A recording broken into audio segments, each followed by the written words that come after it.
Good morning, everyone out there in Civic Media Land. Welcome to Civic Media Mornings. My name is Greg Bach. You know I am the producer for Pat Kreitlow, who is out on a small vacation for the New Year's. But we have in his stead the wonderful, the incomparable, the Chief Morale Officer of life, Dr. Kristin Lyerly. Dr. Kristin Lyerly, how are you doing today? I'm so good, Greg. Good morning. Happy Monday. How are you? Happy Monday. I'm doing fine. I'm doing well. This is the premiere of the new duo, the new team up, as you have christened us. What was it? Bach in the Dock. Bach in the dock, baby.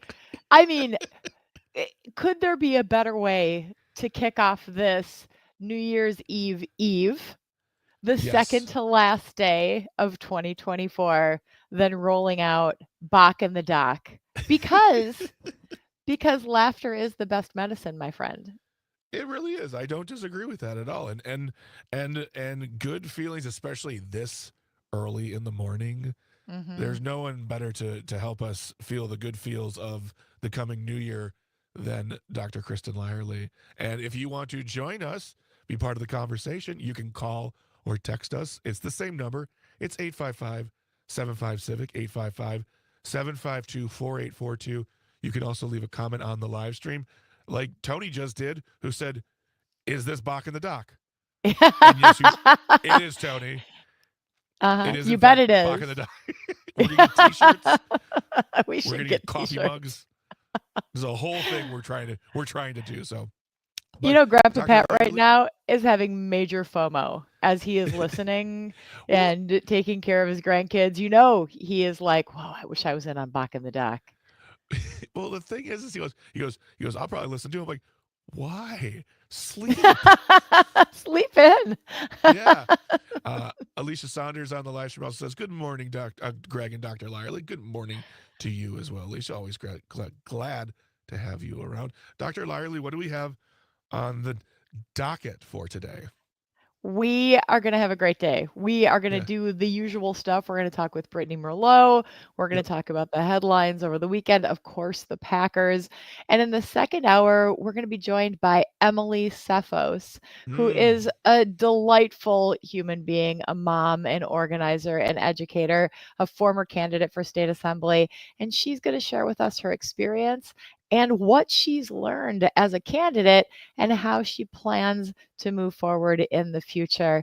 So it's going to be a great conversation all morning long. I'm so excited to be here with you, my friend. This is just like, I almost can't believe that we're doing this. That's how much fun it is. It feels like we're getting away with it. It's like they're like, yeah, It you guys can host. does. It's fine. Oh no, what did we do? It's gonna be nonstop fun for 2 hours. It is. We've got headlines and things to talk about too. And I mean, how about the Packers? Did you watch the How game about yesterday? I watched a little bit of the game. I it was yesterday was one of those Sundays where I was just on the couch and um real life was just getting in between my naps.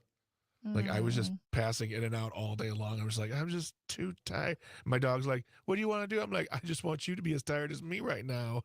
yeah. We Yeah, all so need it those was days, like those yeah. down days. Yes. Yesterday was definitely a down day. It was a nice relaxing day, just me and Bridget on the couch watching TV and just doing nothing, which was really great. What are you watching? Because What am I I watching? find myself so Hmm. tomorrow, Okay. just a little sneak preview. Yeah. Tomorrow, we're going to talk about recapping 2024, all the stuff like entertainment and news and all the things that have happened. And as I was prepping for tomorrow's show, I was looking back at movies and TV and thinking, damn, there just wasn't a lot out there. Things look shiny and there are all these different channels and platforms that we can choose from, but nothing really has stood out for me this year. Well, let's see. We just got done watching The Day of the Jackal, which was on Peacock. And I can't tell you if I really enjoyed the show or if I just was committed to watching the whole thing. And at the end of it, Mhm. I'm like, wait, is there going to be a second season? What? This felt like it was going to be just a limited series. I just, I don't know. I let's see. Oh, great show I think you would really enjoy. We watched in one sitting on Netflix A Man on the Inside with Ted Danson. Very beautiful comedy about the ins and outs of living assisted living facilities. They're Made by the same guy who promoting did that The one Good Place. hard. Yeah, it's Yeah. really good. It's really good. It's really good. I think you'd enjoy it. So, yeah, I mean, we just kind of throw on whatever. It's like I will for tomorrow. I will come with a list of stuff we watched because it's too early to try to remember everything. It's just I need to sit down at a desk and be like, all right, Greg, put on your thinking cap. Mm-hmm. What Yeah. did you watch? And you kind of have to dig deep too because you remember the things that you watched recently. Yeah, But yeah. in January of 2024 seems like an eternity ago. So much has Oh my happened since gosh. then. Yeah. I know. Yes, I know. Oh my god. It's hard to And remember what was it, popular back then. yeah, and everything. What was all the rage? And then 4 minutes later, like, okay, we're done with that. We're moving on to the next thing. Yeah. Alicia says she spent Saturday watching Skeleton Crew, which is the new Star Wars show. I've heard very good things Oh. about. Because Mm. on the Disney Plus, you could just stay in that app for months. Mhm. Yeah. Yeah, that's true. We got So a new TV, a smart TV yeah, that has all the different apps, and I was looking yeah, for just news to watch and, just looking at the different news channels, and I noticed something really interesting. You can watch Fox or what yeah, is it, News Nation forever for free. But if you want to watch CNN, you get like a 10-minute daily preview and that's it. yeah. And I thought, man, that's interesting. Like that's a deterrent that kind of pushes you towards watching Fox. Well, yeah, but I mean, I would just there's like I would rather honestly watch an ABC News or an Mm-hmm. NBC News, not even like a cable news now at this point. I just rather watch. Tell me what's going on in the world. That's what I want to know. Mm-hmm. Give me the news, and I'll form my own opinion. But yeah, if you want to talk at me for you know 9 hours on one topic, then maybe I'll go to cable news. But yeah, it's just. Um, Plus, we also have. I mean, we have all the streaming services, so it doesn't even matter anymore. We can watch Mm-hmm. whatever we want. We It's basically pay four overwhelming. times the point for cable. So, I know oh, it. Tony does bring up a good point. Again, Tony Mm, with he says, you know what's free? The Civic app, Media app, which is it's very so true. true. You can get the Mm-hmm. Civic Media app on your phone right now. You can call and text us from that app. Also, you can listen to shows all the time. You can listen to wherever you're from. And honestly, we know that we are global because listeners in New Zealand contacted us and said, hey, we're on vacation and we're listening to the show in New Zealand. So come on. That's Come so on. great. Yes, and there are so many shows to choose from. I mean, of course, this one's amazing. Also, Matt and Air on Air. Let's put in a plug for that, which we'll Yeah, talk with of Jane course.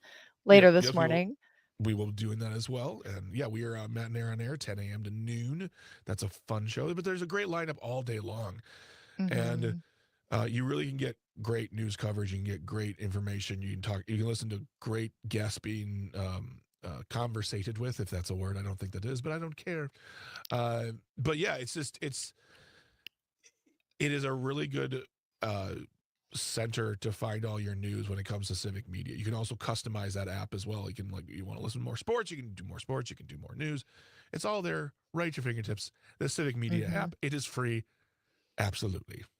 So. Mhm. And it's not just what's streaming now, but there are Mm-hmm. podcasts like Broken Pencils and Rational Revolution and people talking about things that are happening here in Wisconsin and Mm-hmm. topics that we're all interested in. We all want good healthy public schools. We all want to know how to talk to our neighbors. So there are lots of there's so much content on the Civic Yeah. Media app. Yeah. Busted Pencils is a great podcast to listen to because the doctors are so good. And with Jess, too, their producer, they're just having a great time, but also being really, really informative. And yes, that's the other great thing, too, Doctor. Thank you for bringing that up. Is the fact that all these shows can be listened to as podcasts as well. You can go back into our library, you can download episodes, you can take them with you on the go. If you miss us, you can subscribe to the shows. They come most of the shows like this one or Matt and Air on Air will come to your phone in two a day, first hour and second hour, and then you can take it wherever you want and listen at your Mhm. leisure. Mhm. At So, your leisure, for your actually, pleasure. for your pleasure and your pleasure. Thank you very, very much. Very, Wait, very can much. we just like transition and talk about sports for a minute? Because I know we only have a couple Absolutely. minutes left in this Oh yeah, of segment, course. but Absolutely. Uh, we were asked to talk about maybe the last 7 minutes of the Packer game. yeah, those Yeah, it was. Packers.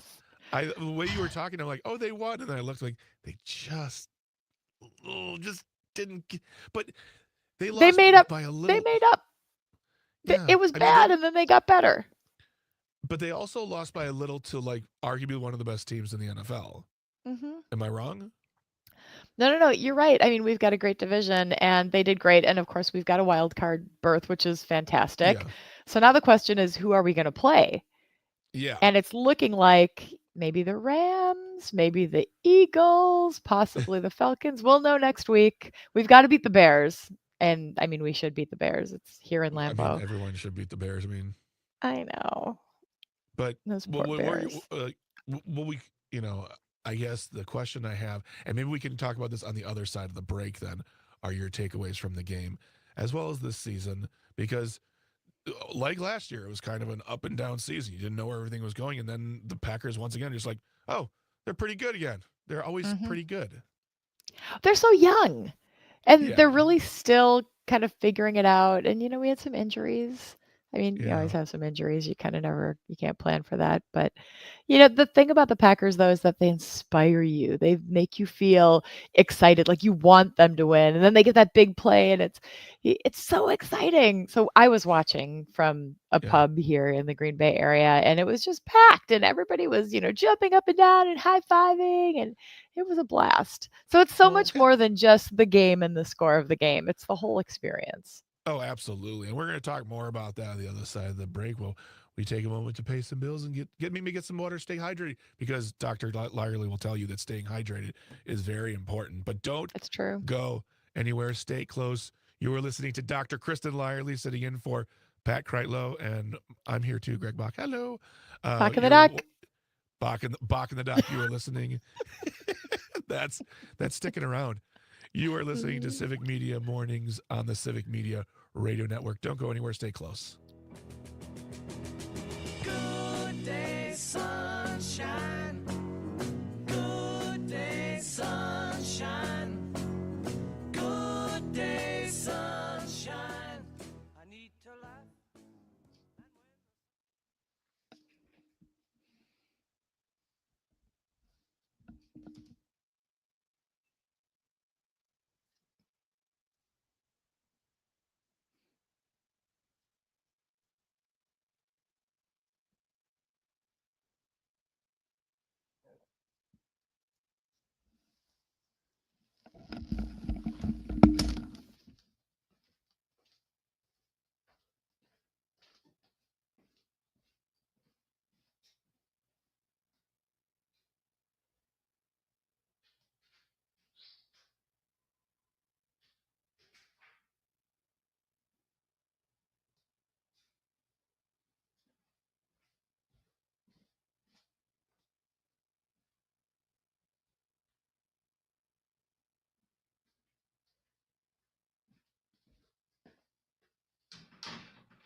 It's a beautiful morning.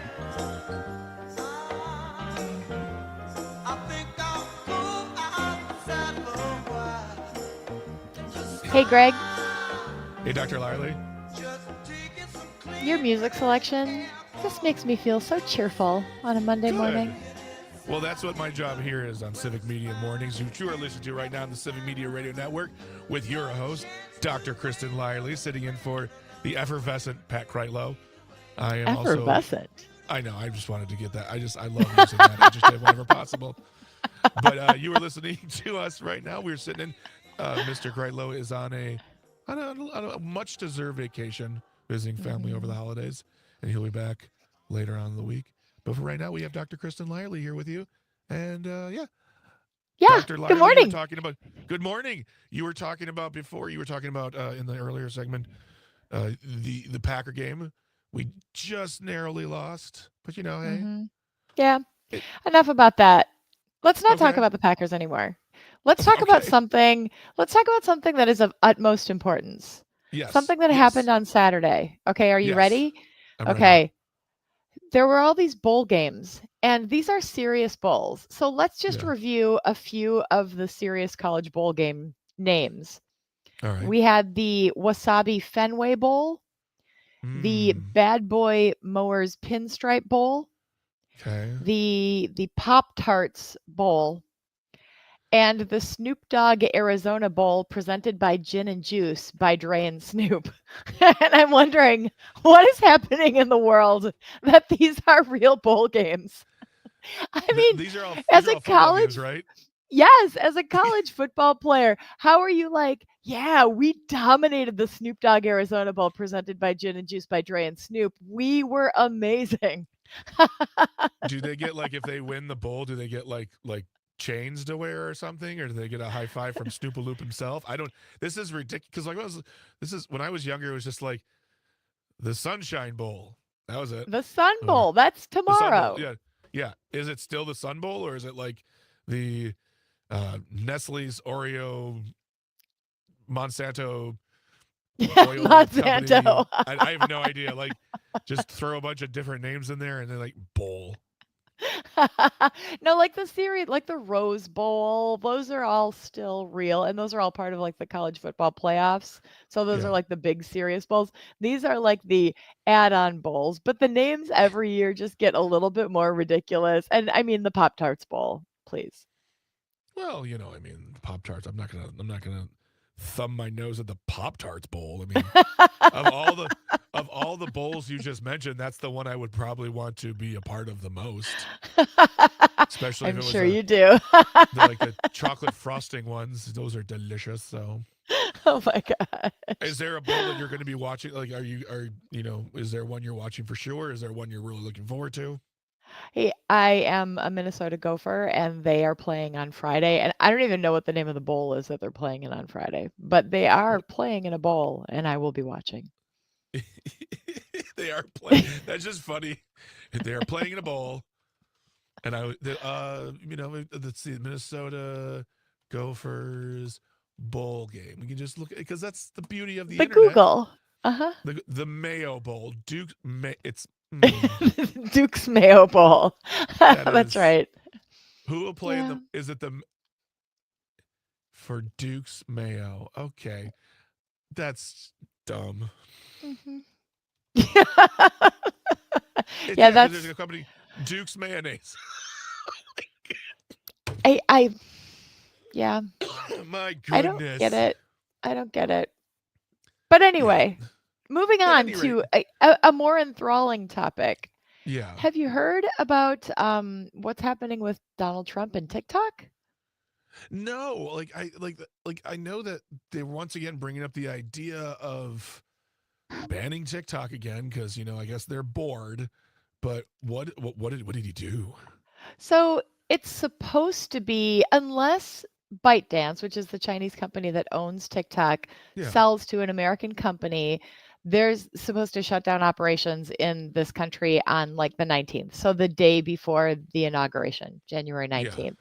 So Yeah. Trump has filed an amicus brief, a friend of the court brief with the Supreme Court, asking them to pause the law that would ban TikTok because, and this is what the brief states, this is a quote, President Trump alone possesses the consummate deal-making expertise, the electoral mandate, and the political will to negotiate a resolution to save the platform while addressing the national security concerns expressed by the government, concerns which President Trump he himself has acknowledged.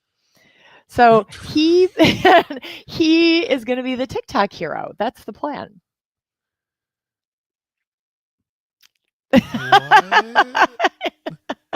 So This thing is a that he law want, that Congress passed because they were yeah. concerned that the Chinese government could could harvest the data of millions of Americans, because this is obviously a very, very popular app, especially with young people. But Mhm. TikTok is arguing that the law violates the free speech or their free speech rights under the And First Amendment.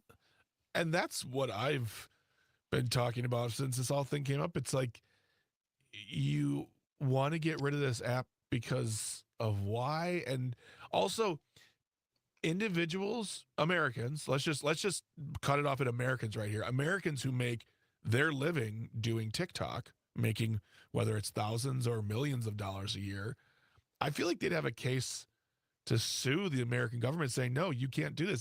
This is my job. You don't have Mhm. standing to just what seems to be arbitrarily ban them because there's a lot of companies out there that are owned by Chinese companies in America, and Mhm. you're all of a sudden now you're afraid of data capturing. What about Mhm. Facebook? Why aren't you shutting them down? Why aren't you shutting down any of these other companies in America? I mean, shouldn't matter who owns them. It should just matter the fact that if you're taking our data, then That's a really important point. Like, how is TikTok all that different from Facebook and Instagram and all of these other giant these institutions that do harvest our data? And we can talk more about that on the other side of this break, because there's a lot more to this story. It mm-hmm. ties in with everything that's happening with the mega movement these And days. if you want to be part of that conversation, you can call or text Mhm. 855-75-CIVIC, 855-752-4842. Go to your Civic Media app. It's all right there. You can do it. All the same number. Come Don't go on. anywhere. Stay close. We are doing Civic Media Mornings with Dr. Kristin Lyerly and a guy named Greg. The Bach of the Doc. Bach of the Doc. Can't be the Bach. It's got to be Bach of the Doc. All right. Don't go anywhere. Stay close. Civic Media Mornings on Civic Media. Each bird keeps singing his own song. So long.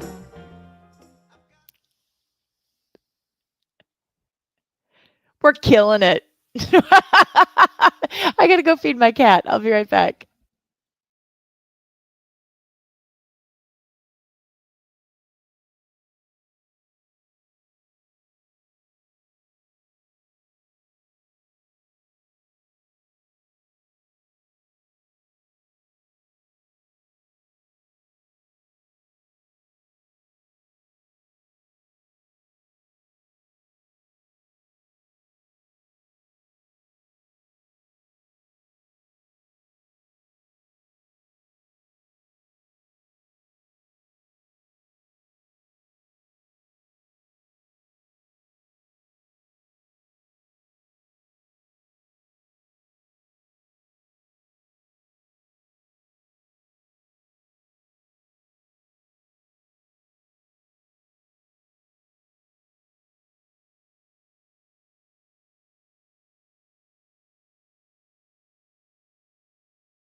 Mm.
Welcome back to Civic Media Mornings. You are listening to us Civic Media people. My name is Craig Bach, the Bach in the Doc, with Dr. Kristin Lyerly, who is sitting in for Pat Kreitlow. Dr. Lyerly, how are you doing this morning? Yeah, good morning. My name is Kristin Lyerly. What are we listening to?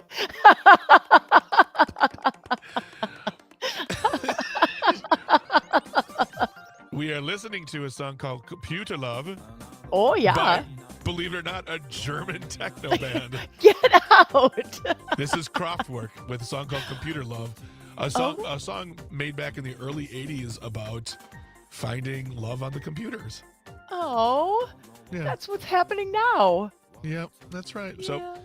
but before we left for the break, we were talking about Donald Trump and his singular ability to save TikTok, to save the company.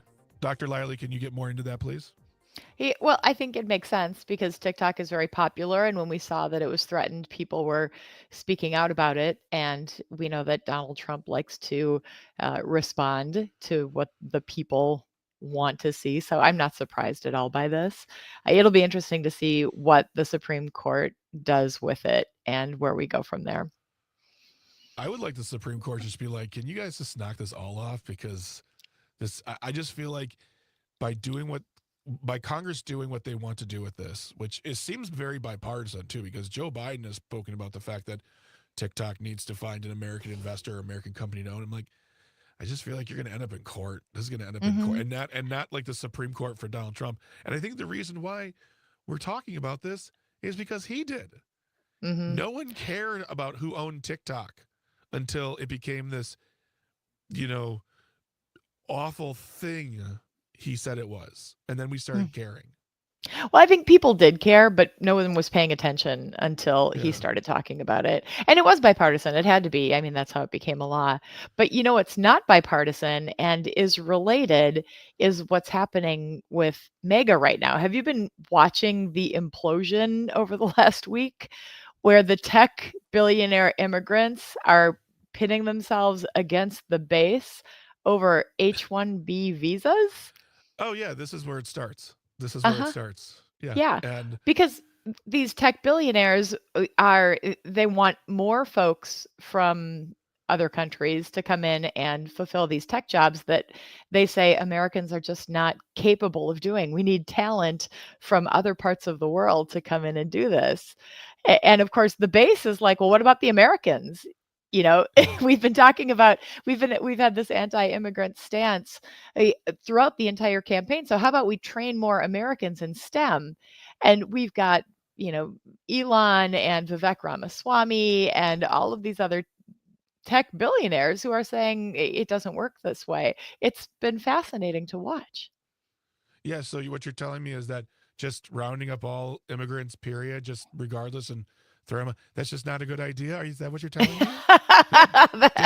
just the wholesale ousting of a lot of people just doesn't have the outcome that you expected it to, and now two of the biggest loudmouths in the party are, I mean, seriously, like watching people on social media go at these guys now, and this is what's going to happen.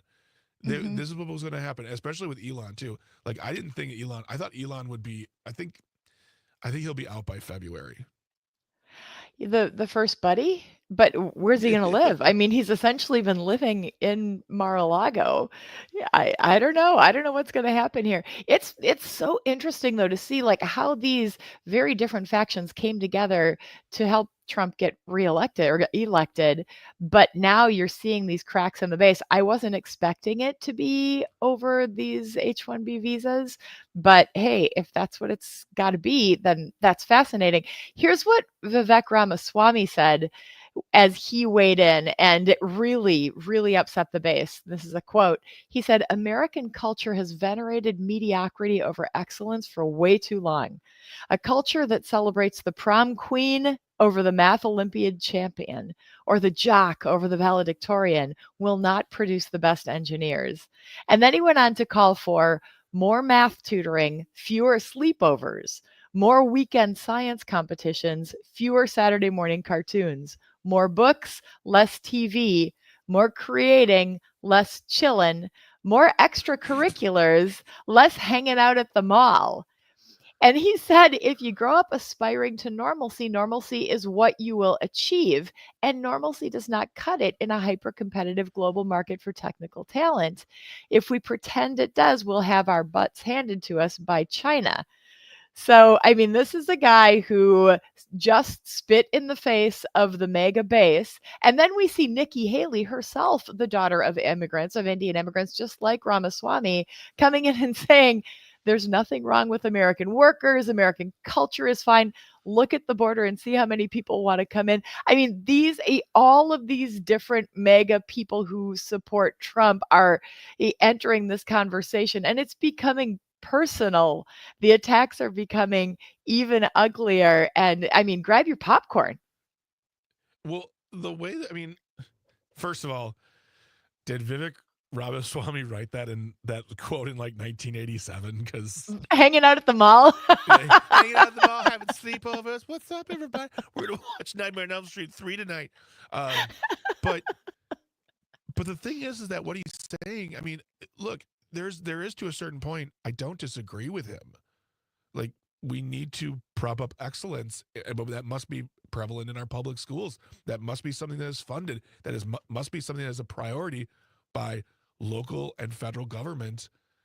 But to just and what he is saying honestly sounds like what's coming out of the mouths of a lot of liberals, you know, Mhm. by way of talking about the importance of public and education, but specifically public education. And the question I have then is, what is Trump going to do about it? Because once again, like this is the whole reason why I said Ramaswamy couldn't be a vice president nomination, because he talks like this. He would get in the face Mhm. and the way of Donald Trump. He's got to have someone like J.D. Vance, who no one has heard from since I think the election. Speaking of sitting on the couch all weekend. Yeah, right. Seriously, but so what? I mean, Yeah. this is going to be the problem with his second term, is that while you have some people trying to institute a Project 2025 agenda, you have two of the richest, most vocal of his supporters saying whatever they want, because at the end of the day, Trump doesn't matter to them. They're going to be rich regardless, and they're going to live their lives. Yeah. And we haven't heard from Trump on this. But these guys are very outspoken, and they're piling on with each other about how we need to bring more highly trained folks in with these visa, and these H-1B visa people are not well paid. They're almost like indentured servants in many ways. Yeah. And the alternative, and what we're hearing from the mega base is, well, why not train Americans? What you just said, Greg, why not pump up our public education and Mm-hmm. support our communities and make sure that Americans are great at STEM?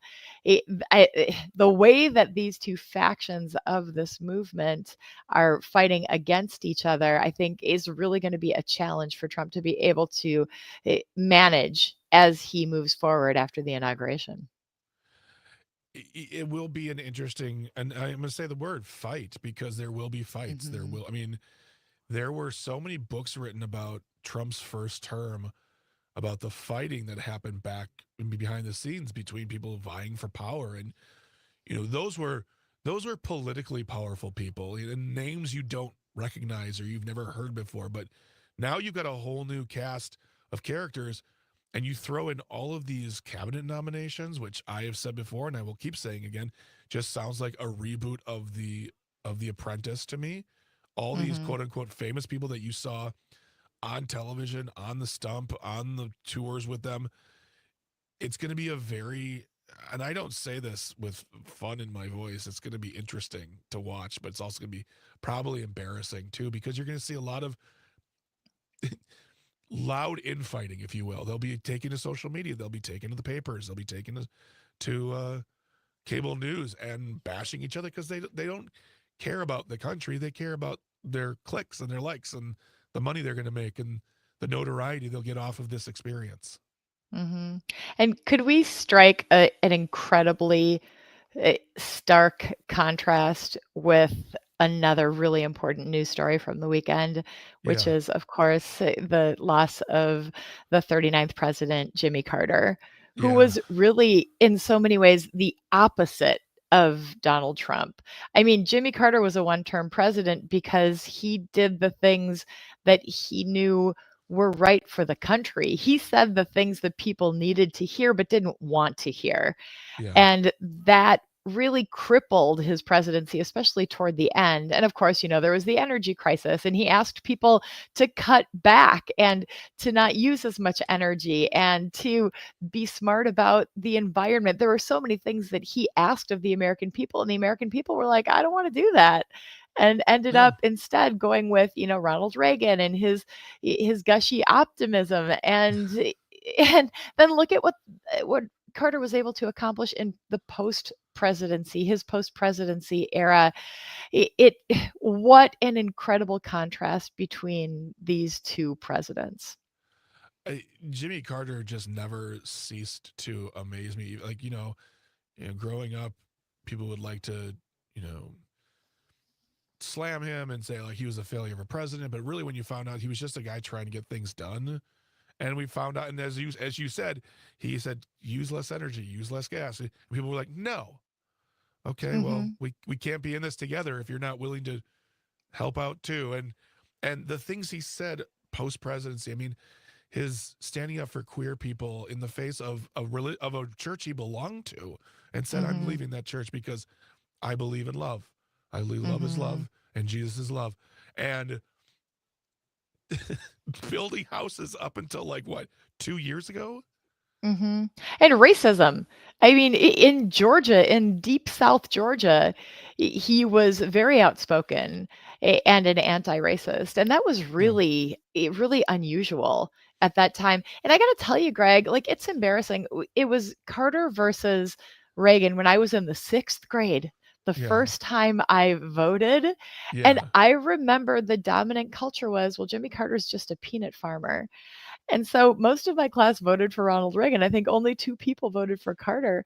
And now I look back, and that's a really important moment for me to reflect on because I didn't know anything about Jimmy Carter. But the conversation at my house was very disrespectful, and we did not measure the man for his worth and his achievements, but we got sucked into what the media was saying and those big talking points, just like what's happening now. And I'm embarrassed. As I mean, I know I was only 12 at the time, but like looking back, I wish that my family had been smarter and we had had educated discussions about what's going on in the world and what are the right things to do. And that really gives me, as I'm looking at what's happening in the future, that really gives me the perspective of somebody who's been on the other side. So yeah. I can see it both ways. And it encourages me to keep talking about what's important and the lessons that history continues to teach us. I think that's a fair sentiment. I would say don't beat yourself up so much over 6th grade. I mean, because one of the things they did do is they said I'm a humble peanut farmer from Georgia. Well, Mhm. I mean, what may have hurt him in the while being in office. I think that humility, that humble nature, that love for America, and just the idea of wanting people to come together and be as one really came out in the next 40 years. It was the next 40 years of his life where we saw this shining example of a human being who never took bows unless absolutely had to, unless the president was putting a ribbon around his neck. But he just kept working. He kept doing the good work. And That's exactly right. Hopefully what we can all do in his memory. So, and we're going to continue to do the good work with our history lesson after this yeah. break. Ooh, how about that? Bach and the Doc taking a small break. We'll be right back. You're listening to Civic Media Mornings on the Civic Media Radio Network. Stay close.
Good morning and welcome back to Bach and the Doc. This is Dr. Kristin Lyerly with my trusty companion, Greg Bach. And we're listening to Skeeter Davis because it's her birthday today. Born in 1931, lost her in 2004, but Skeeter Davis was an American singer-songwriter. And this song is so like... It's so sad. Popalicious sad, though. Like perfect intro for history on Civic Media Mornings.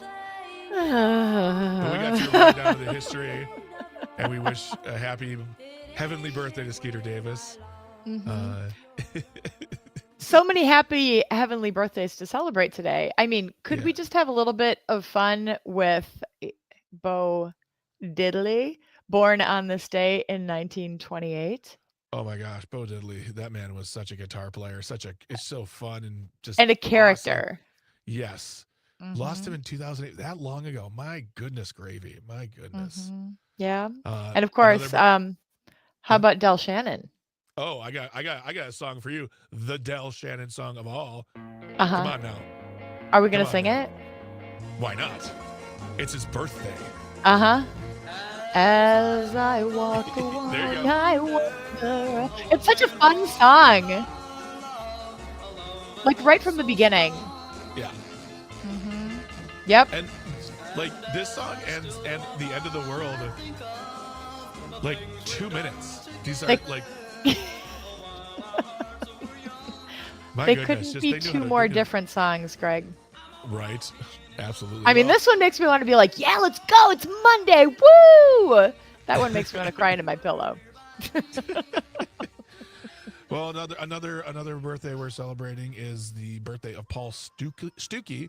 He turns 87 years old. You may know him from the band he's a part of, the group, the singing group is Peter, Paul, and Mary. They went in 1969. They went gold with this classic tune. Oh yeah. Mm-hmm. Did you know? I learned this watching the Bob Dylan movie that Peter's name wasn't actually Peter, but they changed it because it sounded better with Peter, Paul, and Mary. Was his name like Ilyanovich or something? I honestly don't know what his real name was, but it was not Ilyanovich, Peter. Paul, and Mary. Yeah. It was all part of the folk thing. It had to sound Yeah. folky. Mm-hmm.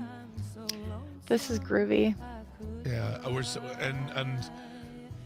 love this song so much. I don't care who covers it; it's always good.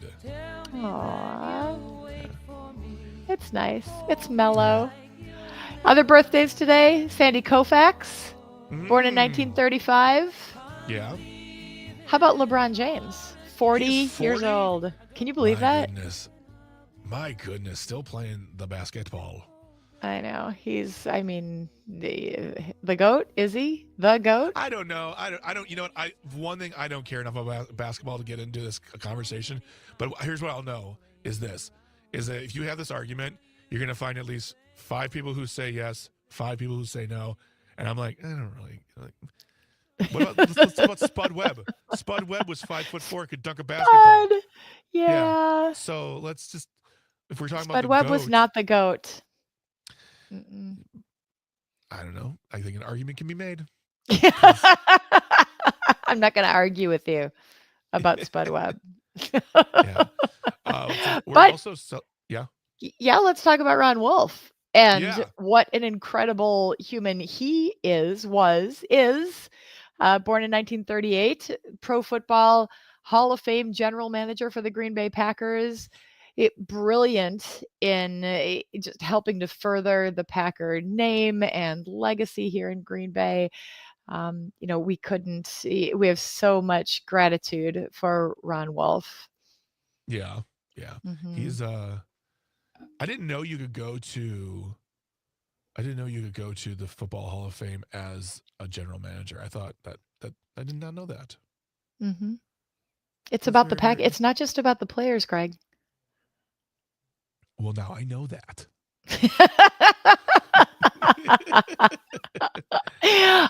Could we get into a little Monkeys?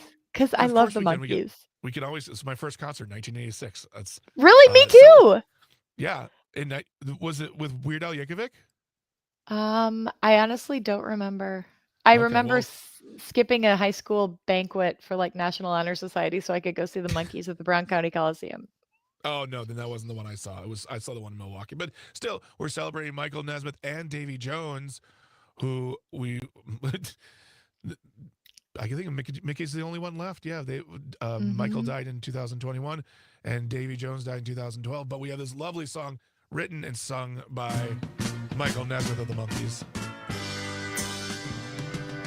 Hey, hey, mercy, woman plays a song in the wild. This is a deep cut, Greg. This is. I'm a Michael I Nesmith thought- guy. I thought you were gonna. Okay, 2 things. 1, I thought you were gonna go with "I'm a Believer," and 2, Michael Nesmith's mom invented liquid paper. Yes. I knew that. And no, I'm always going to play Michael Nesmith songs. I mean, I like all the other songs, don't get me wrong. But I love Michael Nesmith. He's wonderful. So. Yeah, I was a big Monkees fan back in the day Yeah. when they were really big on MTV, back when MTV Oh, yeah. played music.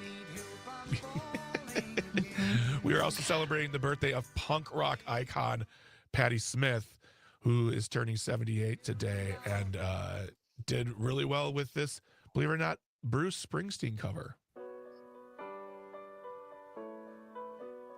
A lot of people don't know. I that you love wrote this song. Me too. While we listen to this, let's also acknowledge Jeff Lynne's birthday from Mhm. ELO. He's 77 today. Susie Bogus, 68 today. And Elle Goulding is 38. I know. And what do we have coming up in the second hour? We've Dr. got Brittany Lyerly? Merlot with weather. Brittany Merlot? I'm sure Rob is going to talk to us about weather from Tigerton. I always look forward to that. And of course, the great Emily Sefos. Wonderful. Well, you folks, thank you so much for listening to the first hour. Stay close. Stay here for the second hour of Civic Media Mornings. Bach and the Dog. That is Dr. Kristin Lyerly. And I am Greg Bach. Don't go anywhere. Stay close. We'll be back soon. You are listening to Civic Media Mornings on the Civic Media Radio Network.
Good day, sunshine.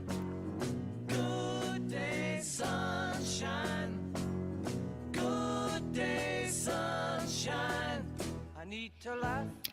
Good morning and welcome back to Civic Media Mornings with me, Dr. Kristin Lyerly, and the incredible Greg Bach sitting in for Pat Kreitlow today because Pat is on grandpa duty and we're covering Oh. for him. Nice. Yeah, it's good. I hope he's Although, relaxing. I don't think he is. He doesn't know how to.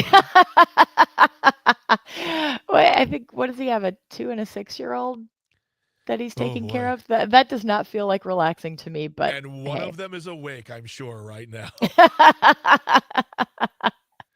I'm sure. It is 7:07 on New Year's Eve. And hey, guess who's already here in studio, Who's ready here? to join us and talk about weather? Brittany Merlot. Oh my Hey. goodness, it's Brittany Merlot, everybody. Hey, good morning, Brittany. How are you? Good morning. I am fantastic. How are you guys? Good. How was your Doing- weekend? Anything exciting? Oh, goodness. What did I do this weekend?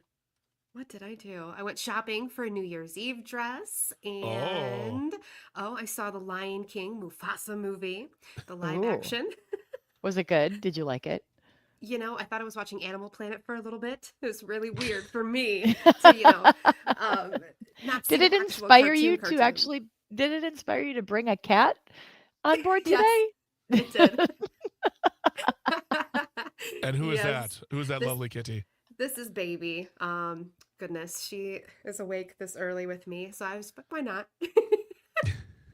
She's so sweet and so good. And so docile, just like whatever. Just She really is.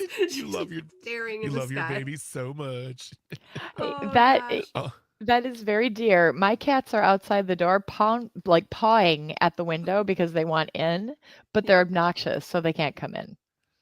That's how they used to be, but they finally learned. They have to be Yeah. quiet. Tony on the live stream says the Brittany Merlot, Wisconsin's queen of weather. Oh, yeah.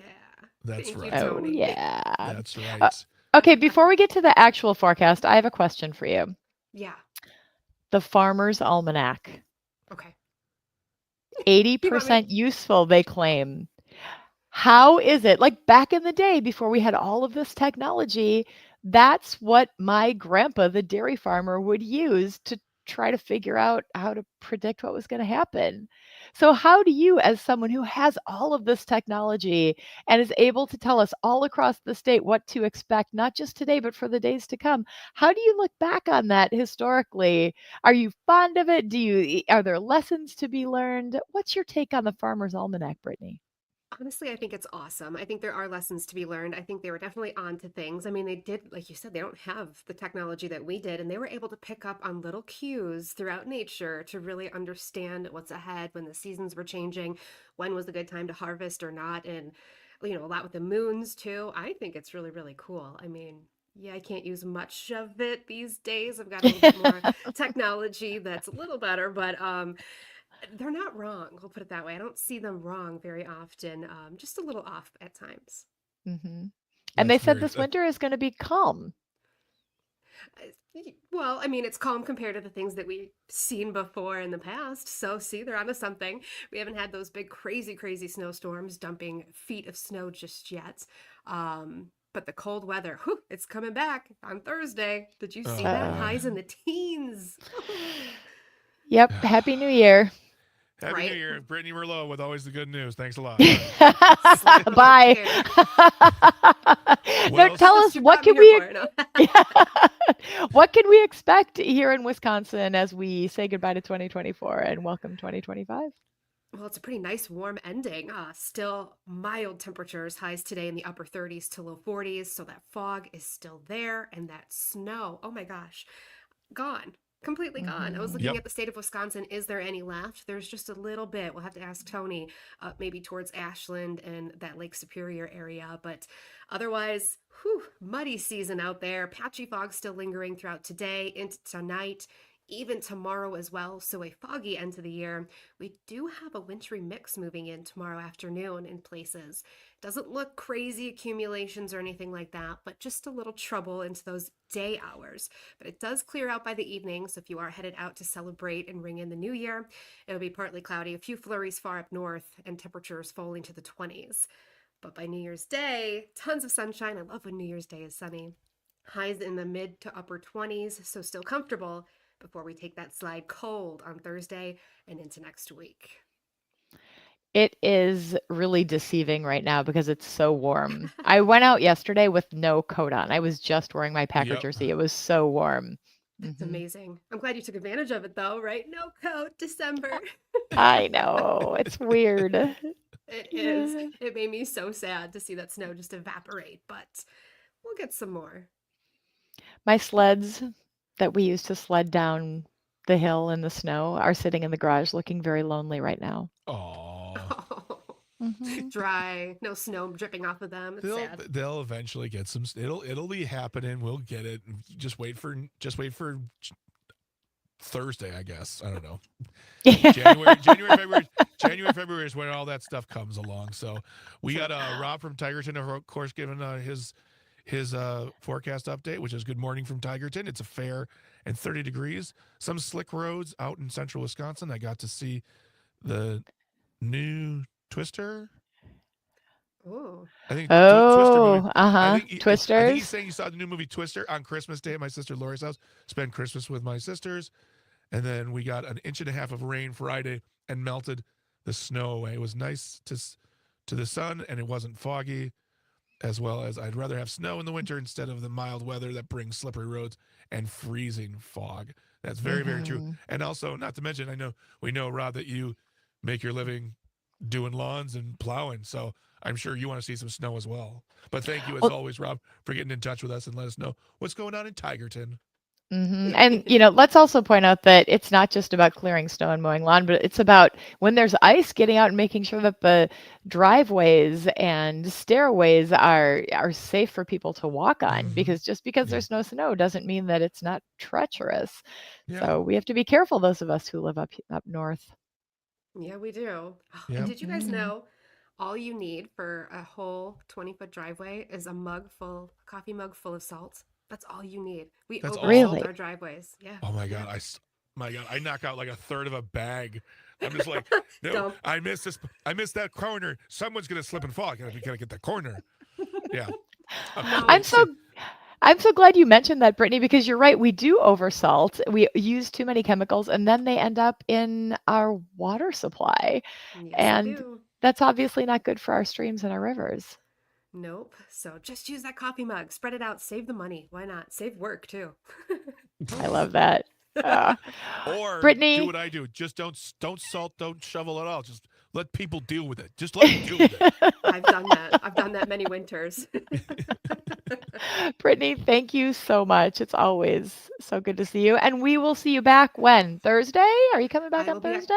Yep, I'll be here Thursday. So Oh, next Sounds you're year. good. off tomorrow. Oh my goodness. Well, enjoy yourself. Thank you so much. You too. Happy New Happy New Year. Happy New Year. Year's, Brittany. Bye. Bye. It's always so good to see Brittany. Yeah. She's so cheerful and her forecasts are right on. And I enjoy our visits in the morning. It's just like having you around too. Like seriously, like the Aw, level of joy that she brings. It's perfect right in the morning. thanks. Perfect Thanks. right in the morning. Yeah. Can we debunk it's not even a weather myth, but it's related to the weather because it's Sure, of cold. course. Yeah. Yeah. Okay, recently I've heard a bunch of people say it was really cold outside and that's how I caught a cold. And I would just like to go full doctor right now and debunk the myth that a cold does not give you a cold. A virus or some other pathogen, that's how you get sick. The cold can suppress your immune system, so it can make you less able to fight a virus or another Okay. pathogen, but the cold itself does not give you a cold. I Mhm. have to have a word with my mother.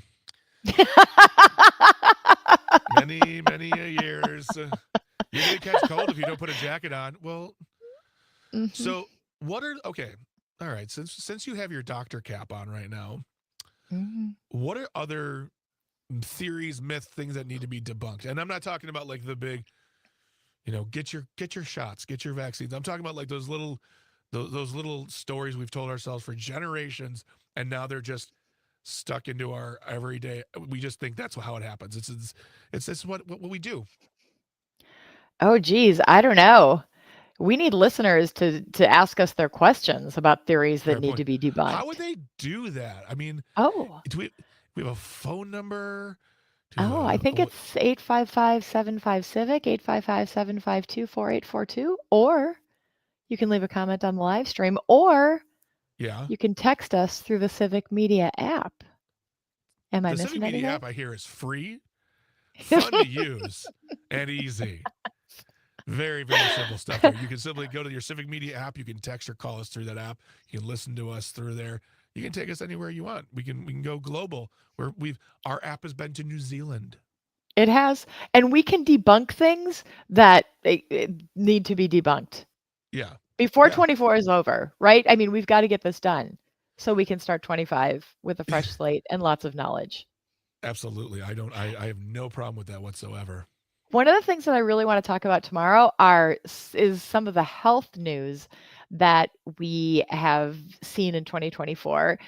RFK, some of the things Yeah. that have been dredged up with his nomination, and acknowledging like this man is an accomplished environmental attorney, which is really good and important, and we need more of that. But Yeah. also the way that cross pollinates with health doesn't necessarily serve the public health. So I think it'll be interesting to talk about things like fluoride in the water and vaccines and some of the other really important innovations that are incredibly meaningful to us as communities, but very concerning when you look at Mhm. someone like an RFK in a position like, yeah. heading up all of the health services in this country with the new administration. So much to talk about. Mm-hmm. And Greg, there's lots to talk about later this morning. We've got Emily Cephos coming in at 7:30 and even more conversation between now and then. So we'll look forward to seeing you back after this short break. Don't go anywhere. You're listening to Civic Media Mornings on the Civic Media Radio Network. Burns my feet as they touch the ground.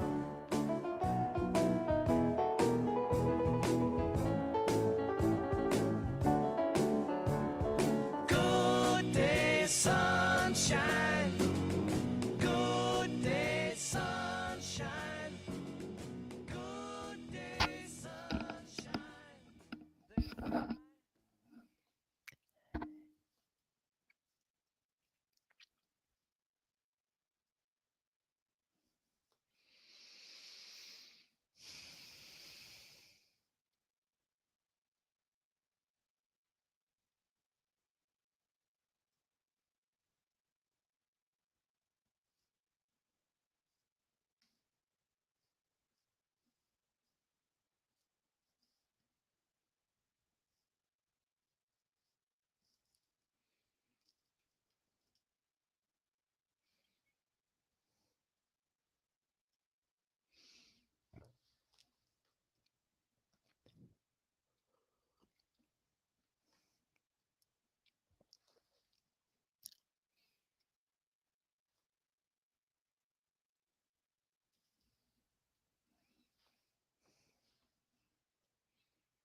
Good morning and welcome back to Civic Media Mornings. Bringing the sunshine is Greg Bach on the board, and I'm Dr. Kristin Lyerly filling in for Pat Kreitlow, who is on grandpa duty today and tomorrow and Wednesday. He'll be back on Thursday. But in the meantime, can we talk about politics? Yes, please. Mm-hmm. Because Yes, we've please. got Emily Cephos coming to join us in 10 minutes or so. Emily is the chair of the Outagamie County Dems and also a former candidate for Wisconsin State Assembly. But her background is in organizing. She's an educator and a mom, and she's got some great experiences behind her, but also some lessons that she's learned on the campaign trail and some ideas about what she would love to see in the year to come. So in preparation for that, let's talk about the year in review and some of the things that happened here in Wisconsin in 2024, like the RNC. Remember that back in the day? Yeah, that was a dud. Like, It was for the small businesses around Milwaukee who were pretty excited about it. oh, we were broadcasting from the area. We were just outside the security zone, and we went to lunch one day, and we went to a place on Water Street And there was maybe, besides the five of us, from like, it was me, Jane, and some engineers. And if I had to put money on it, there was no more than 10 people in the place. And this was a place that looked like it probably sat around 250 people. Like, Oh it was wow. empty during lunch hour. Yeah, that's not what people were expecting. That's not what Milwaukee was expecting when Yeah. as they were ramping up for this. Yeah, it was really a disappointment for many folks in Milwaukee. I mean, it really, like, it felt, I don't know, like, there was the ramp up of the security zone and who can bring guns where, and that was, and then it just felt like, oh, I don't think anyone's really, like, no one really cares. Like, the RNC didn't really even care either, because what we found out later was that they had decided everything beforehand anyways, and there were um people who had traveled thousands of miles, paid their own money to be there, hotel, plane, and they show up on that Monday saying, "Here's the platform, it's done." And they're like, Mhm. what do you mean? Well, we've decided it all. It's all done. Well, that's not what Mhm. we do. We come here and we talk and we break up into groups and we decide on things. And no, like, no, it's done. You can go home if you want. And some of them Yeah, did. it was a spectacle. I think it was really just not surprisingly, because this is kind of how they run things. It was really just meant for entertainment, I think, Yeah. more than engagement. And it wasn't even that entertaining either. Like, the the their big Kid Rock and Hulk Hogan. Like, Yeah, I I just didn't find it entertaining oh no, it wasn't at personally. all. It was we were, I mean, it was boring, it was uninformed, it was weird. Not to bring, to bring back the great word of Tim Walz, it was weird. Like, people wearing bandages on their ears because the president elect was wearing that very overstated bandage on his head. But Mhm. it just, yeah, I couldn't believe that. I couldn't believe that it was done that way. I couldn't believe there was no fanfare. It was like, it was almost like the RNC was um like something they had to do. You know what I mean? Like, all right, get this over Mhm. with. Mhm. Yeah, check it off. It was uninspiring. But there were Yeah. other things that happened in Wisconsin politically in 2024. We had incredible voter turnout in November, Yes. 73%. We had the closest margin. I mean, talk about a swing state. It razor thin margins again. Yeah. And we reelected Tammy Baldwin, which a race that was much closer than we thought it was going to be. Another really important thing that was a game changer here was we got new maps, and that meant that we had more competitive districts, which put 10 more Democrats in the assembly and 5 more Democrats in the Senate. It was obvious for so many of us that had worked on the fair maps movement for years and years, and many of the people across Wisconsin, where we passed resolutions literally all across the state, that our maps were unbalanced, the lines were unfairly written, unfairly drawn, and we were able to right that wrong. And the result was a greater representation, more accountability in these competitive districts. Wisconsin really, really showed something to the world, and it was what happens when you have free fair maps, not free maps. They're free, fair maps, and that was the thing, is we had to, like, about 5 or 6 hours of shock and sadness. But then you would look at the numbers, you're like, oh, Wisconsin actually did better. Like our ultimate goal didn't happen, but we did better than we expected, and there's a lot more representation. And I mean, she didn't win, but Kamala got more votes in Wisconsin than Joe Biden did, and there Mhm. was an excitement for her. But it just, but I'm very much looking forward to seeing what the Wisconsin state legislature is going to be able to do in 2025 with Mhm. what we have as far as representation. And what's great is when you listen to these newly elected uh, uh, officials, they're talking about, this is just the beginning. We got a plan for Yeah. 2026 and 2027, and 2028. And then it just reminds you, oh God, we have elections all the time here in Wisconsin. We do. There's a big one coming up in April too.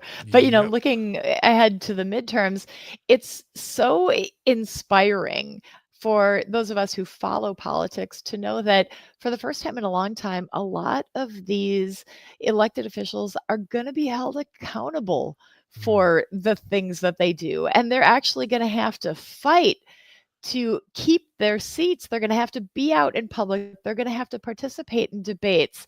They're going to have to do things that they haven't had to do throughout their tenure. And that's the way it's supposed to work. That's what a democracy is all about. And that's what our next guest, who's coming up in about 5 minutes or so here, is going to talk about. What does it mean to engage with your constituents and to listen to them and to bring their voices forward so that we can create a democracy that truly represents the people. Well said. Emily Cephas is coming up after the break. Don't go anywhere. You are listening to Civic Media Mornings on the Civic Media Radio Network with Bach and the Doc. Don't go anywhere.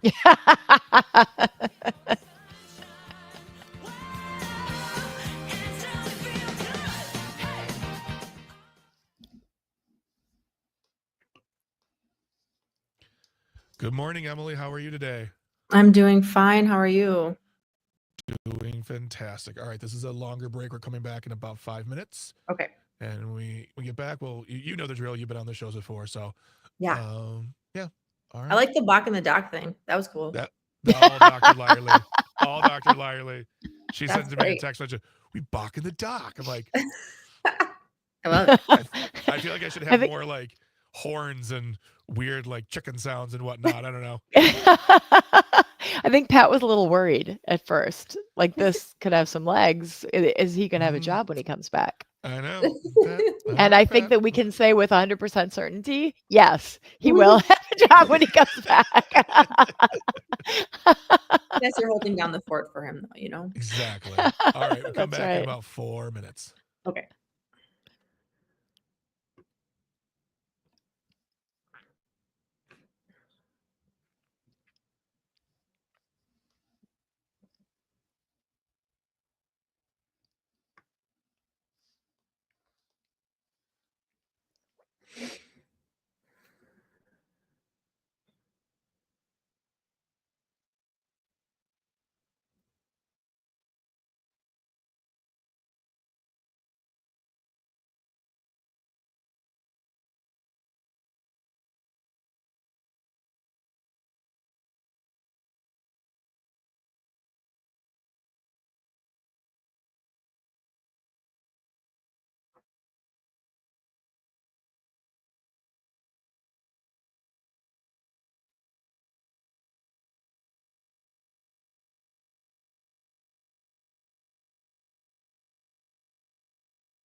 Keep your eyes on the prize. Hold on. Hold on. Hold on. Keep your eyes on the prize. Hold on. Good morning, everybody, and welcome to Civic Media Mornings. I'm Dr. Kristin Lyerly with Greg Bach, hanging out pitching in to help out Pat Kreitler so that he can do his grandpa duty. And we are joined this morning with a woman who inspires me and has inspired so many of us, not just up here in Northeast Wisconsin, but across the state. She is the chair of the Democratic Party in Outagamie County and former candidate for Assembly District 56, but so much more. Welcome this morning, Emily Cephos. Thanks for having me. I'm so excited to be here bright and early with y'all. Well, thank you for popping in and visiting with us. And before we even get started, I just want to say thank you for the work that you have done. You ran an inspirational race. You've been so visible on social media platforms, in the community, as a leader who people know they can turn to for solid information. And when we felt low, you've always been that person who's been able to lift us up. So I have so much gratitude for you, and I'm so excited to see what the future holds. Let's talk a little bit about the race. Let's talk about the race that you ran. You were in a rural district. The numbers were not in your favor, yet you were out there every day knocking doors. You knocked over 3,200 doors. What did you learn from your experience? Yeah. It was a pretty thank you for the kind words. You are also an inspiration. Greg, I don't know you well. You seem like you'd be an inspiration as well, so thank you. Thank you. But I think like for the district, it was never going to be, I mean, lightning could have struck in a different year. It was never going to be something that was easily flipped. But I think like my big takeaway is that there's no writing off of anybody.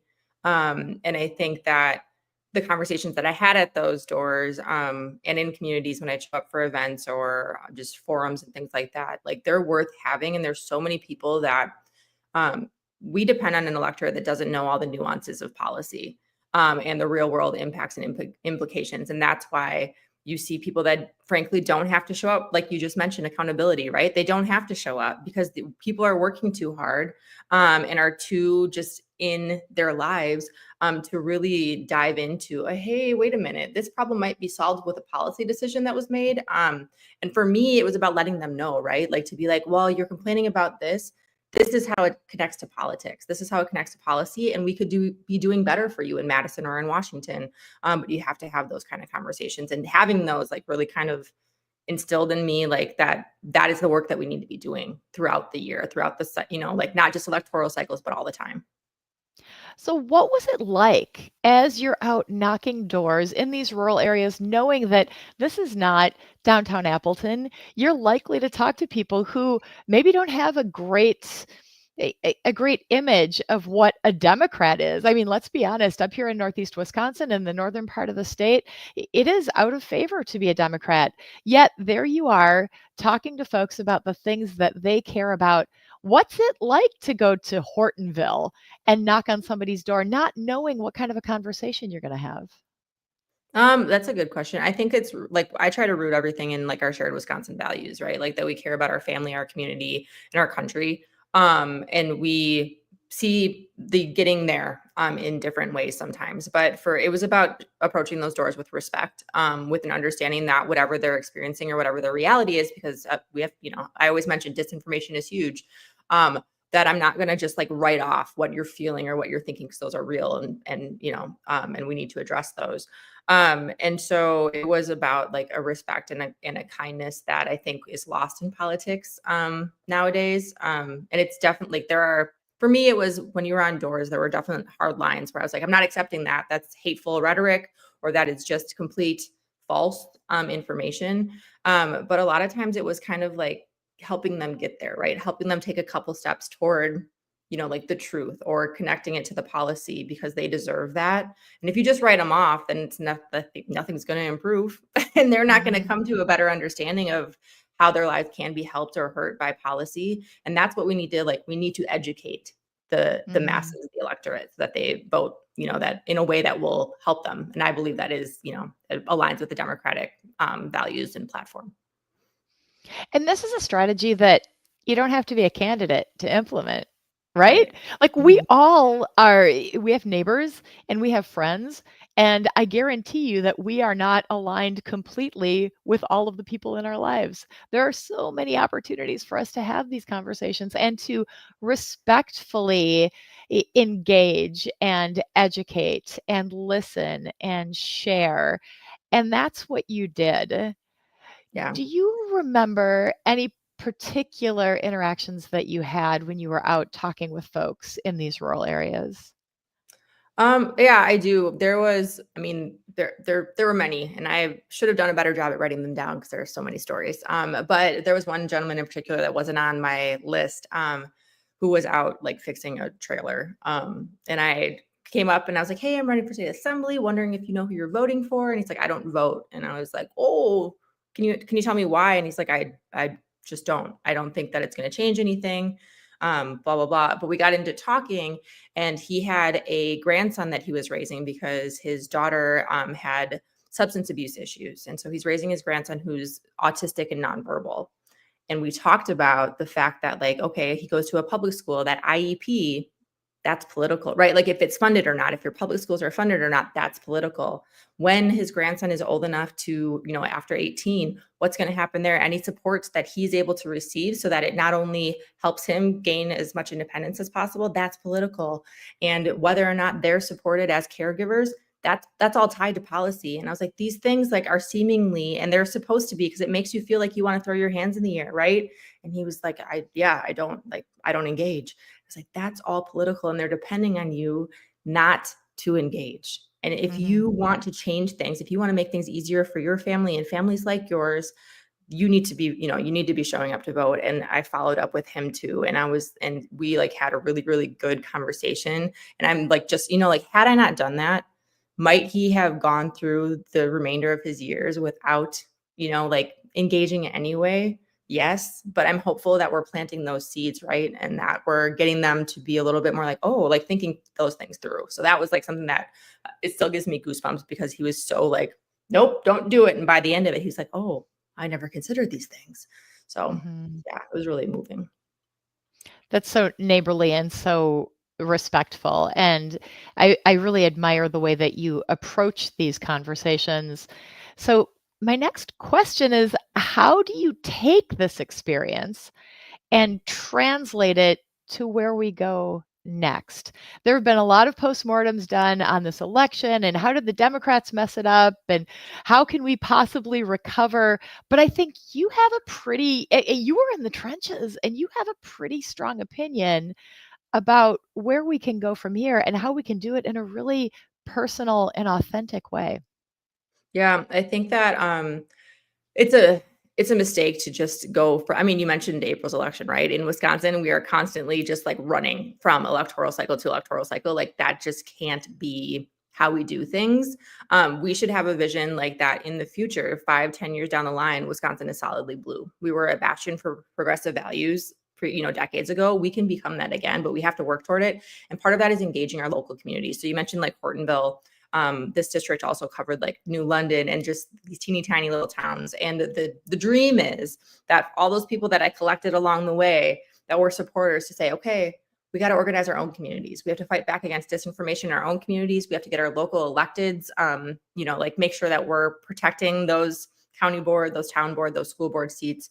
And then also that we're holding our local, especially our most local electeds accountable, so that they know that every bad policy decision that comes from Madison or Washington, that whole town knows that's because of this person, right? They can either help us or hurt us, and they are not doing us any favors here right now. And if it's good, then great. Let's do, let's champion that too. But if it's adversely affecting our communities, which is something that we all care about as Wisconsinites, we need to be having those local people spreading that message. And we need to start empowering our local people. We have all the people, we have all the folks with the good hearts and the community members that want to do it and are well connected and are trusted, so like they're the most impactful and powerful vehicles in this moment, not some strategist from Washington or Madison that's like, this will work here. No, it won't. Black Creek knows exactly what to do in Black Creek, right? And we need to empower those people to step into that. So that's what we're going to try to do at the county party level. How do you do that? Say you live in Black Creek, you live in Hortonville, you live in New London. Where do you even start to get engaged? Where do you start to get, if you've been getting your information from cable news and that's all you've got, how do you start to get real information that's really relevant to you and start moving forward in a way that's going to make a difference, like the fellow that you talked with when you were out doing doors? That's a good question. And we're seeing local news kind of be, shuttered, throughout the state, throughout the country. I think that for us, it's the local folks and the local impacts, right? So let's say that there is a farmer, and I'm going to use my favorite farmer in Maple Creek right now, because we talked about like if and when mass deportations happen, what's going to happen to our agricultural communities, our agricultural industry. And we talk about like, we need to not make it this blue city sanctuary kind of thing. It needs to be like, this is happening in your backyard. This is affecting your neighbors kind of thing, but they need to step into that. So like what we're doing in different communities across Outagamie County right now is trying to gather a couple of folks that are like kind of have their ear to the ground and they're paying attention to what's happening in Facebook groups and what people are talking about at the grocery store, at the bar, or whatever it is.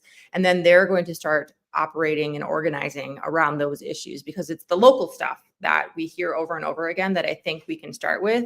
That is not, we don't need we don't need journalists from the New York Times coming out to tell these stories. It can be our local folks. So in New London, for example, they have Haitian newcomers in that community. And we are trying to say, okay, what does it look like to dispel misinformation or hateful rhetoric around these folks that are doing their best. They're working really hard and they're living amongst you all. And part of that is going door to door and saying, hey, I live here and I know these people and here's what's happening, so that you can have a face-to-face conversation. So it's not just like the rumor mills that exist online, because people are terrible in a digital sense.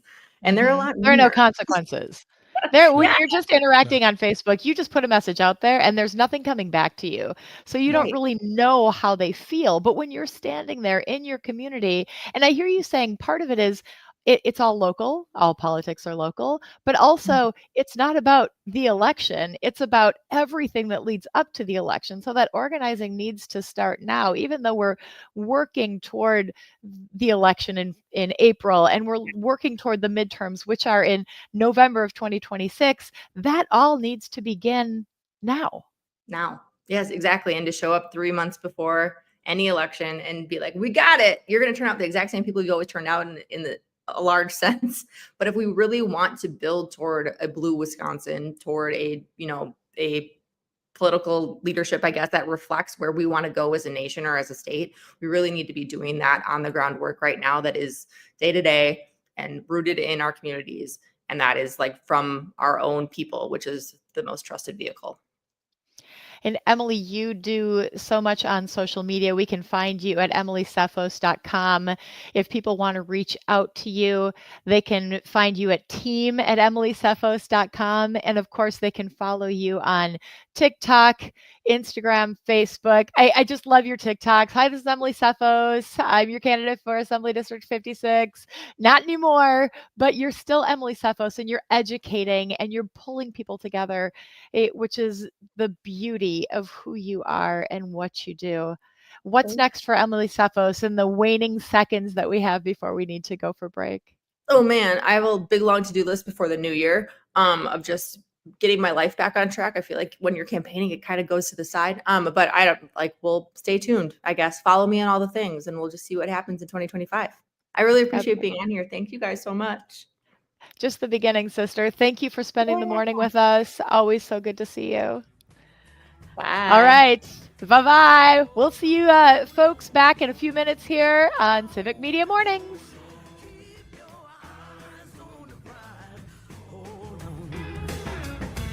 Hold on.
Welcome back for the waning moments of Civic Media Mornings with me, Dr. Kristin Lyerly, and Greg Bach, sitting in for Pat Kreitlow this morning, who's on grandpa duty.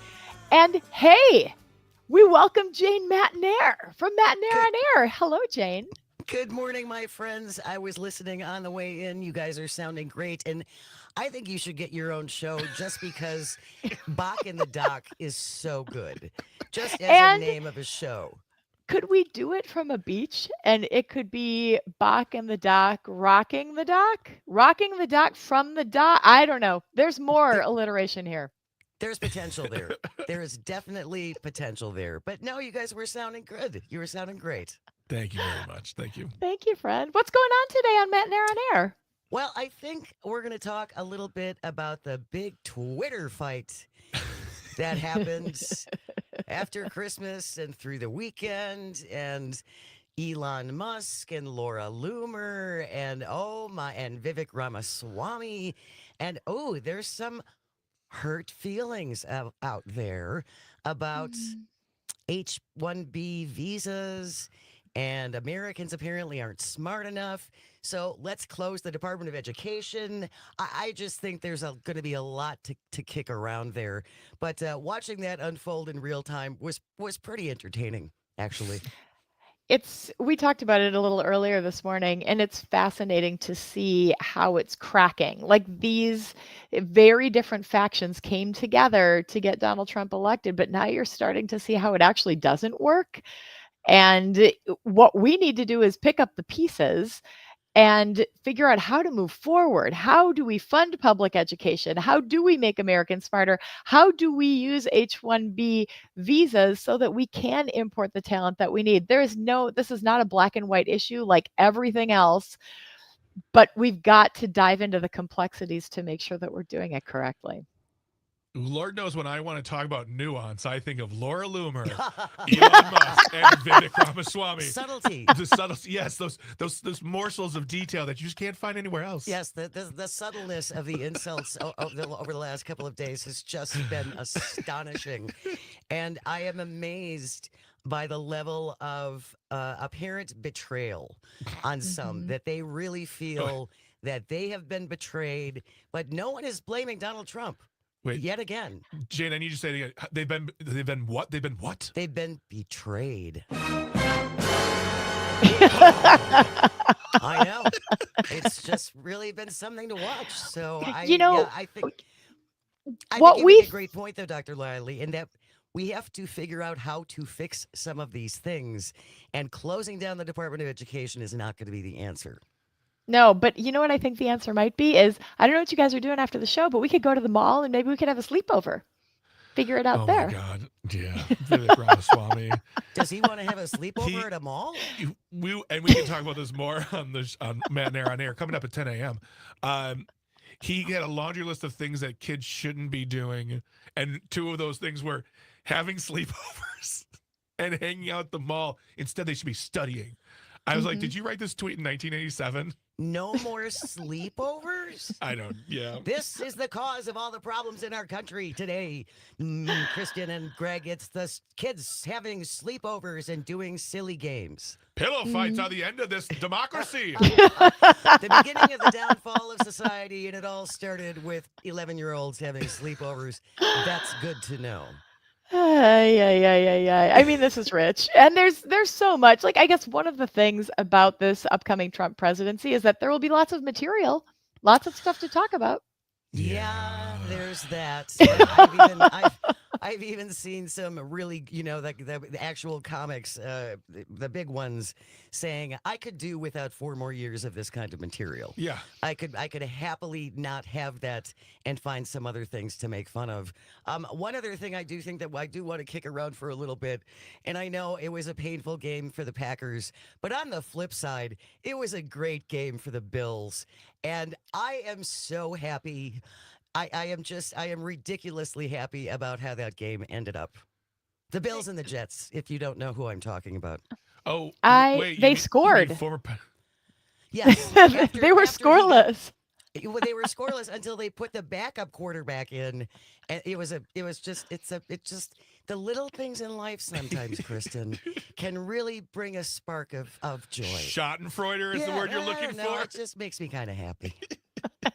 Because I'm a bad person that way. I just am. Well, it was all those sleepovers and those hanging out in Well, malls I did have and sleep. I was not good at going to times. Well, yeah. class. And I'm the downfall of American society. Yeah. you are a childless woman in America. A childless, catless, dogless lady. My I goodness. have no, and I'm postmenopausal. I have no value, but we'll try and eke something out during Matinee on air today from 10 until noon. I got you, sister. Thank you. I can help with your postmenopausal woes, but the rest of it, I mean, we can talk it out. I'm so far past menopause, Kristen, it's too late. We're all good here. Oh my gosh. Well, it has been an absolute joy working with you, Jane, in 2024. I really look forward to the year ahead. And I know for many of us, it's felt very heavy. Excuse me, but I feel like there is brightness on the horizon, and it's because of the work that we're all doing together. So thank you for being the voice that you are, for bringing the humor that you do. Greg, you as well. So enjoy the interaction, the topics that you talk about. I think your show is brilliant, and I just Thank really you appreciate so the much, two of you. Kristen. And I've learned so much from you. I cannot wait to continue learning more into 2025. Oh, thank you. And thanks to everybody who joined us today, who tolerated Bach in the Dock in Pat's absence. We're going to be back again tomorrow talking about 2024, looking at the year in review, looking ahead to 2025. We've got more guests coming. And of course, Pat will be back on Thursday. Have a great day, everybody. Have a good day, everybody. She feels good. She knows she's looking fine. I'm so proud to know that she is mine. Good day, sunshine. And we're out. And we are out. One down, one to go.